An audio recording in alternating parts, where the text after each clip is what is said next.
வணக்கம் நண்பர்களே, முக்கியமான செய்திகளை இந்த பதிவில் பார்க்க போகிறோம். புதிய தலைமுறை அவங்க சேனலில் ஒரு செய்தி ஒன்று வெளியிட்டிருக்காங்க.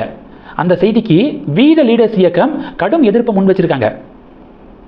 என்ன செய்தி தெரியுமா? ராணிப்பேட்டை மாவட்டம் அரக்கோணத்தில் அரசு பெண்கள் மேல்நிலைப் பள்ளி இருக்குது.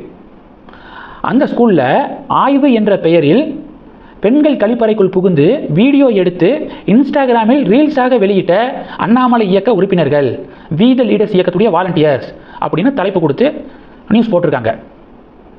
இந்த நியூஸை பார்க்கும்போது பெண்கள் கழிப்பறைக்குள்ளே புகுந்து வீடியோ எடுத்து ரீல்ஸாக போட்டிருக்காங்களா, ஏன்னா இப்படி பண்ணிட்டாங்க அப்படின்னு பார்க்கும்போது இப்படி தான் யாராக இருந்தாலும் யோசிப்பாங்க. ஆனால் நடந்ததே வேற. கடந்த ஜூன் 30 வி த லீடர்ஸ் இயக்கத்துடைய வாலண்டியர்ஸ் என்ன பண்ணியிருக்காங்கன்னா, அந்த அரசு பெண்கள் மேல்நிலை பள்ளியில் 800 மாணவிகள் படிக்கிறாங்க. அந்த ஸ்கூலில் இருக்கக்கூடிய கழிப்பறை சுத்தமாக இல்லை, கழிப்பறையை சுத்தம் செய்கிறதுக்கு நிரந்தரமான தூய்மை பணியாளர் இல்லை அப்படிங்கிற கம்ப்ளைண்ட் இவங்களுக்கு வந்திருக்கு. இந்த தகவலின்படி வி த லீடர்ஸ் இயக்கத்துடைய வாலண்டியர்ஸ் என்ன பண்ணியிருக்காங்க, ஒரு 5-6 பேர் சேர்ந்து அந்த ஸ்கூலுக்கு போயிருக்காங்க. தலைமை ஆசிரியரை சந்திச்சிருக்காங்க. கடந்த ஜூன் 30 சந்தித்து மனு கொடுத்துருக்காங்க. இது மாதிரி இந்த ஸ்கூலில் டாய்லெட்டு சுத்தமே இல்லாமல் இருக்குன்னு சொல்கிறாங்க. உங்கள் ஸ்கூலில் படிக்கக்கூடிய ஸ்டூடெண்ட்ஸ் சொல்கிறாங்க, டாய்லெட் ரொம்ப நீட்டாக இருக்கணும், அதெல்லாம் அத்தியாவசியமான ஒன்று, நிரந்தர தூய்மை பணியாளரை இந்த ஸ்கூலுக்கு நான் அப்பாயிண்ட் பண்ணணும் அப்படிங்கிறத தலைமை ஆசிரியர்கிட்ட மனுவாக கொடுக்குறாங்க வி த லீடர்ஸ் இயக்கத்துடைய வாலண்டியர்ஸ். பிறகு தலைமை ஆசிரியரே கூட்டிகிட்டு போய் அந்த டாய்லெட் இருக்குல்ல அதை காட்டுறாங்க. பாருங்கள், மாணவிகள் சொன்னது உண்மைதானே, எவ்வளவு அசுத்தமாக இருக்குது பாருங்கள் அப்படின்னு சொல்லிட்டு அந்த ஸ்கூலில் பணிபுரியக்கூடிய நிர்வாகிகளை கூட்டிகிட்டு போய் காமிச்சிருக்காங்க. இதை வீடியோவாக எடுத்து இன்ஸ்டாகிராமில் போட்டிருக்காங்க. இதுதான் நடந்துச்சு.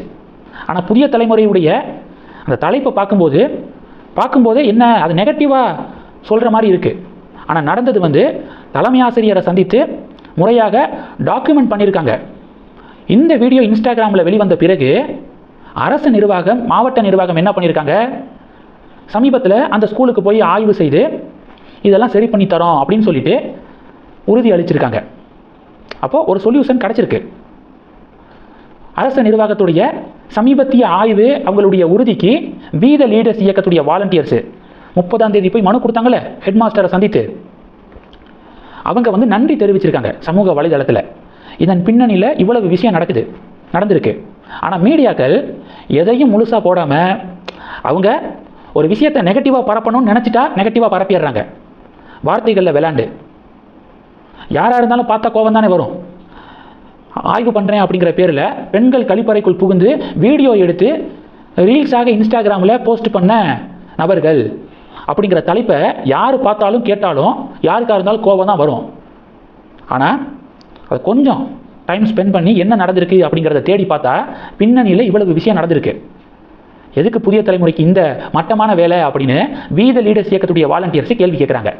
அடுத்தது ஜூனியர் NTR முருகப்பெருமானுடைய வாழ்க்கையை மையமாக வைத்து ஒரு படத்தில் நடிக்கிறாரு அப்படிங்கிற நியூஸ் வந்துச்சுல. அந்த நியூஸ் வந்ததுக்கப்புறம் பெரிய டிபேட்டு. அந்த டிபேட்டுக்குள்ளே நம்ம போக வேண்டாம், ஏன்னா பல வாட்டி அதை பற்றி நம்ம பேசிட்டோம். இப்போ என்னென்னா, நாங்கள் எடுக்கிறோம் முருகனுடைய கதையை அப்படின்னு சொல்லிட்டு இப்போ தனுஷும் வெற்றிமாறனும் களமிறங்கியிருக்காங்க. தமிழ் முருகன் அந்த படத்துக்கு பேரான். 2 பேரும் சேர்ந்து வெற்றிமாறன் டைரக்ட் பண்ணுறாரு, அதில் தனுஷ் நடிக்கிறாரு.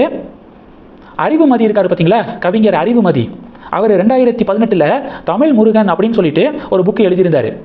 முருகனுடைய வாழ்க்கை வரலாறு பேஸ் பண்ணி புத்தகம் அப்படின்னு சொல்லிட்டு அதை அனௌன்ஸ் பண்ணார்.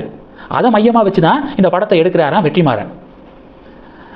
அறிவுமதியுடைய புத்தகத்தை வாசித்து பார்த்தீங்கன்னா அதில் என்ன தெரியுமா, எப்படி தெரியுமா முருகனை காமிச்சிருப்பாரு.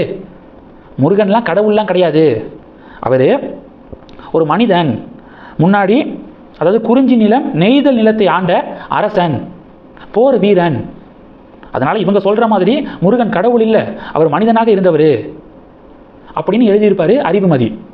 இது எல்லாத்தையும் தாண்டி இப்போது நாம் கும்பிடக்கூடிய முருகன் ஒரிஜினல் முருகனே இல்லை, ஆரியமயமாக்கப்பட்ட வெர்சன் இப்போது நம்ம கும்பிடக்கூடிய முருகன் அப்படிங்கிற மாதிரி அந்த புத்தகத்தில் எழுதியிருப்பார். இதை தான் முருகனுடைய வாழ்க்கை வரலாறை நாங்களும் எடுக்கிறோம் அப்படின்னு சொல்லிட்டு இப்போ தனுஷும் வெற்றிமாறனும் கிளம்பியிருக்காங்க. வெற்றிமாறன் கடவுள் நம்பிக்கை இல்லாதவர், அவர் முருகனுடைய வாழ்க்கையை படமாக எடுக்கிறதா? முருகனுக்கு வந்த சோதனை இதெல்லாம். என்னத்த சொல்ல. இந்த செய்திகளை பற்றி உங்களுடைய பார்வைகளை மறக்காமல் கமெண்ட் பண்ணுங்கள். தொடர்ந்து கனெக்டில் இருங்க. அடுத்தடுத்து நிறையா பதிவுகளை பார்க்க போகிறோம். நன்றி. ஜெய் ஹிந்த்.